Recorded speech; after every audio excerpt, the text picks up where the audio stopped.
Baik, bismillahirrahmanirrahim. Assalamualaikum warahmatullahi wabarakatuh.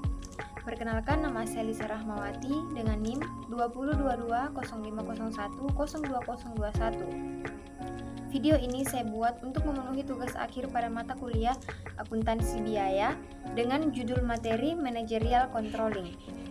Sebelum kita lanjut lebih dalam, kita harus mengetahui apa sih itu Material Controlling. Nah, di sini saya akan menjelaskan apa itu material controlling. Material controlling adalah suatu aktivitas manajerial yang bertujuan untuk mengatur, mengendalikan, dan mengoptimalkan penggunaan material dalam suatu organisasi atau proyek, dan juga sebagai kegiatan mengelola material atau bahan untuk memproduksi, mulai dari awal pemrosesan sampai akhir, menjadi produk yang siap dikirim kepada pelanggan. Jadi, material controlling ini tujuannya itu untuk mengatur, mengendalikan, dan mengoptimalkan semua proses dari awal sampai akhir hingga siap dikirim kepada pelanggan. Selanjutnya, aspek-aspek dalam material controlling. Nah, aspek-aspek dalam material controlling itu ada 8. Yang pertama ada perencanaan material. Nah, ini perencanaan material itu berarti adalah langkah awal dari material controlling. Selanjutnya, setelah melakukan perencanaan, tentu melakukan pengadaan material. Nah, pengadaan material ini berupa proses pembelian material dari pemasok atau vendor. Setelah melakukan pengadaan material, melakukan manajemen persediaan. Nah, manajemen persediaan ini berarti dia mengelola stok serta menjaga persediaan. Ini gunanya untuk menjaga keseimbangan antara ketersediaan material dan biaya penyimpanan. Nah, setelah itu ada pengawasan penggunaan. Ini gunanya untuk membantu mencegah pemborosan, memastikan bahwa material itu bisa secara efisien digunakan sehingga dapat meminimalkan kerugian yang akan terjadi ke depannya. Selanjutnya ada pengendalian biaya. Maksudnya pengendalian biaya ini dilakukan untuk meminimalkan biaya yang berkaitan baik itu pembelian, penyimpanan maupun penggunaan materialnya. Setelah ada pengendalian biaya, tentu dilakukan kualitas material. Maksudnya ini dilakukan untuk memastikan bahwa material yang dibeli ini telah memenuhi standar kualitas yang ditetapkan berdasarkan kebutuhan. Setelah melakukan kualitas material, tentu ada pengendalian aliran material, di mana ini adalah pengaturan aliran masuk dan keluar material dari gudang untuk memastikan material tersedia tepat waktu pada saat dibutuhkan. Nah, setelah ada pengendalian, tahap yang terakhir itu ada sistem informasi, di mana sistem informasi berarti di sini untuk mencatat, melacak aliran-aliran material, dan ini merupakan sangat penting karena merupakan perangkat lunak dari ERP. Selanjutnya, fungsi material controlling. Ada beberapa fungsi material controlling. Yang pertama, ada pengendalian persediaan atau inventory control. Fungsi utama dari material controlling ini mengontrol persediaan agar selalu tersedia dalam jumlah yang tepat, maksudnya tidak berlebihan dan tidak kekurangan. Ini berupa jumlah stok minuman maksimum dan optimal. Yang kedua ada efisiensi penggunaan material. Ini membantu memastikan bahwa penggunaan material dalam produksi atau proyek berlangsung secara efisien dengan dapat meminimalkan pemborosan dan mengoptimalkan pemanfaatan bahan baku yang tersedia. Selanjutnya pengendalian biaya atau cost control. Berfungsi untuk memantau dan mengendalikan biaya terkait dengan pengadaan, penyimpanan, dan penggunaan material. Tujuannya agar biaya operasional tetap terkendali sesuai dengan anggaran yang telah direncanakan. Selanjutnya perencanaan dan pengadaan yang tepat waktu. Ini memastikan bahwa material yang dibutuhkan itu tersedia pada saat yang tepat tanpa menimbulkan keterlambatan dalam proses produksi. Selanjutnya pengawasan mutu material. Berfungsi sebagai pengendali mutu, memastikan bahwa bahan baku atau material yang diterima dari pemasok itu sesuai dengan standar kualitas yang dibutuhkan untuk operasional atau produksi. Yang terakhir ada pengendalian logistik. Ini mengelola alur masuk dan keluar material dari gudang hingga ke tempat produksi, merupakan salah satu fungsi penting dalam material controlling karena memastikan bahwa distribusi dan penyimpanan material itu dilakukan secara efisien. Selanjutnya, tujuan material controlling. Yang pertama, menjamin ketersediaan material.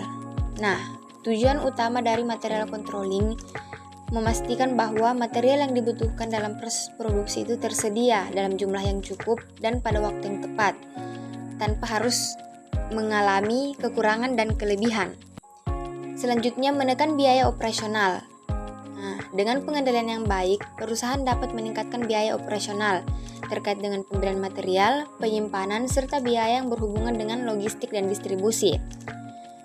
Yang ketiga, meningkatkan efisiensi produksi.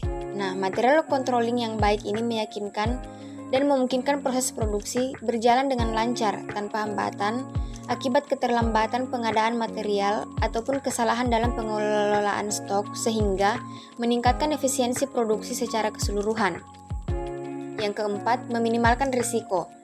Tujuan dari material controlling ini meminimalkan risiko berkaitan dengan kehabisan stok, kerusakan material, serta kesalahan dalam pengadaan dan penyimpanan yang dapat mempengaruhi kualitas produksi dan profitabilitas.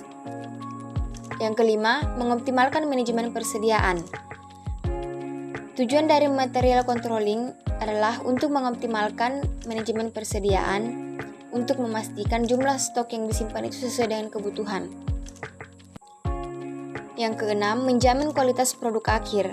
Dengan pengendalian material yang baik, perusahaan bisa memastikan material yang digunakan itu memiliki kualitas yang sesuai dan berdampak positif pada kualitas akhir yang dihasilkan. Yang ketujuh, meningkatkan daya saing. Pengelolaan material yang efisien dan pengendalian biaya yang efektif dapat membantu perusahaan dalam meningkatkan daya saing di pasar dengan menawarkan produk berkualitas tinggi dengan harga yang lebih kompetitif. Selanjutnya kita beralih ke tantangan dari material controlling.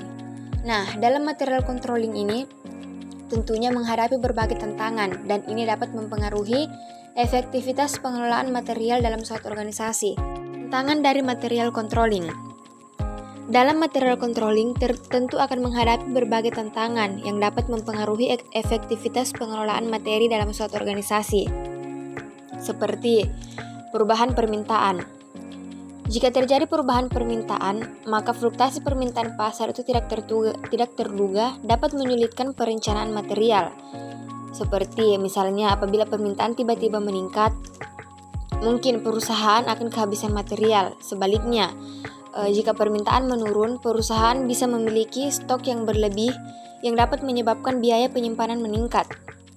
Yang kedua, kesalahan perencanaan persediaan. Kesalahan dalam perhitungan jumlah stok yang diperlukan dapat menyebabkan kelebihan atau kekurangan material. Yang ketiga, lead time yang lama. Waktu tunggu yang panjang dari pemasok itu dapat menyebabkan penundaan dalam pengadaan material.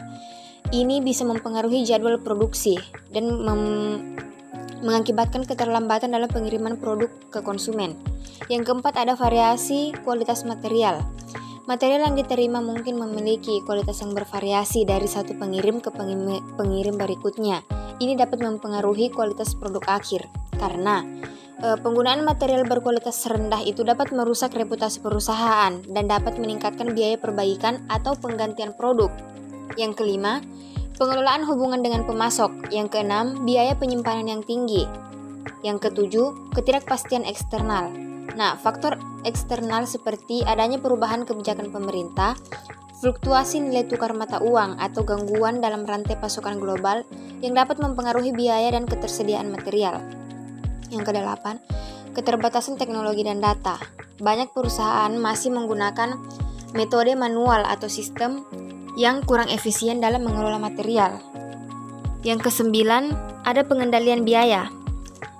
Menjaga keseimbangan antara kualitas material dan biaya yang terjangkau itu merupakan tantangan besar dalam material controlling karena meningkatnya harga bahan baku itu dapat berdampak pada anggaran operasional, sedangkan pengurangan berlebihan bisa mempengaruhi kualitas produk.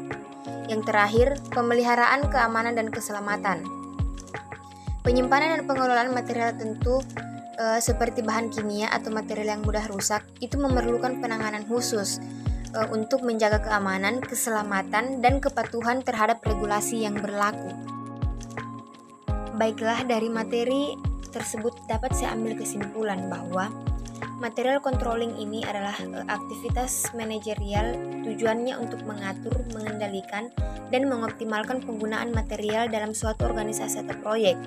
Nah, fokus utama dari material controlling ini itu untuk menjaga keseimbangan antara kebutuhan material dan ketersediaan stok, serta memastikan bahwa proses pengadaan, penyimpanan, dan penggunaan material itu berjalan dengan efektif dan efisien sesuai pada waktunya.